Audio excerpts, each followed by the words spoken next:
오늘 본문에서 가장 두드러지는 표현은 물입니다. 여러분 물을 좋아하시는지 모르겠습니다. 개인적으로 저는 몇 번인가 물에 빠진 적이 있어서 물과 쉽게 가까워지지 못하겠더라고요. 하지만 물을 마시는 건 좋아합니다. 어디를 가든지 안정적으로 물을 마실 수 없게 되면 굉장히 마음에 불편해지는 것을 느끼곤 합니다. 대체로 건조한 지역이었던 가나안 땅에 살았던 사람들도 비슷한 마음이었을 겁니다. 연중 가을과 봄 두 차례 내리는 비를 제외하고는 건조한 바람이 불어오는 땅이었죠. 오죽하면 이슬을 모아서 식수로 사용하고 또 우기에 내리는 비를 저장하기 위해서 바위를 파서 저수조를 만드는 수고도 사양하지 않았습니다. 풍성한 물은 그들에게 생명의 상징이었던 것이죠. 근데 오늘 본문에서 바로 그 생명의 물이 성전에서 풍성하게 흘러나오는 장면이 등장합니다. 사실 건축학적으로는 건물 아래서 물이 나온다는 것은 대단히 위험천만한 일이죠. 하지만 에스겔의 성전 환상은 실제 건물이라기보다는 상징으로 가득 차 있습니다. 성전에서 나오는 물이란 다른 누구에게서가 아니라 바로 하나님으로부터 백성들을 시원하게 할 풍성한 생명이 나올 것이라는 뜻입니다. 하나님이 주시는 생명의 물은 어느 약수터에서 졸졸졸 흘러나오는 것이 아니라 그 물이 닿는 모든 곳에 흘러 넘쳐서 나중엔 헤엄치지 않으면 건널 수 없을 정도로 풍성한 양일 겁니다.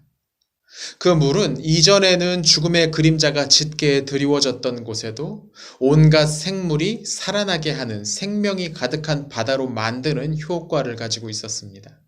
강 양편에는 온갖 나무들이 자라서 사람들을 배부르게 하고 또 온갖 약함을 치료할 겁니다.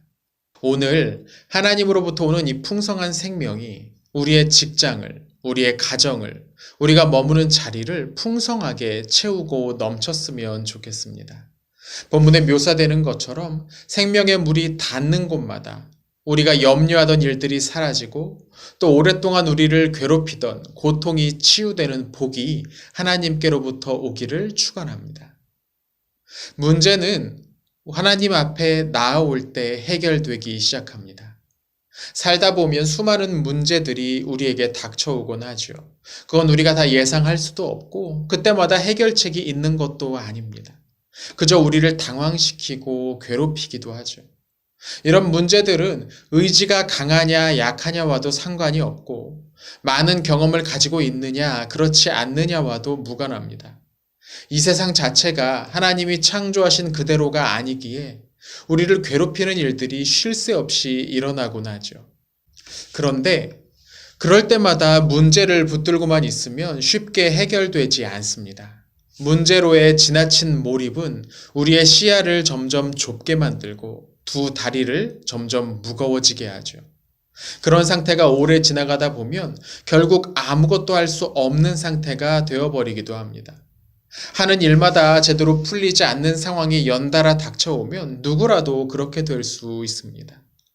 혹 우리 교사분들 중에 그런 메마른 광야와 같은 시절을 보내고 계시는 분들이 계시는지 모르겠습니다. 여러분의 그 답답한 마음을 하나님도 아실 겁니다.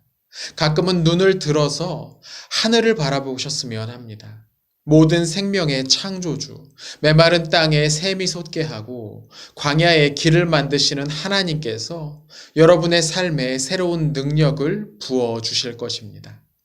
많이 나아지고는 있지만 여전히 온 나라와 또 온 세계에 이 하나님의 풍성한 생명의 물이 필요한 때입니다.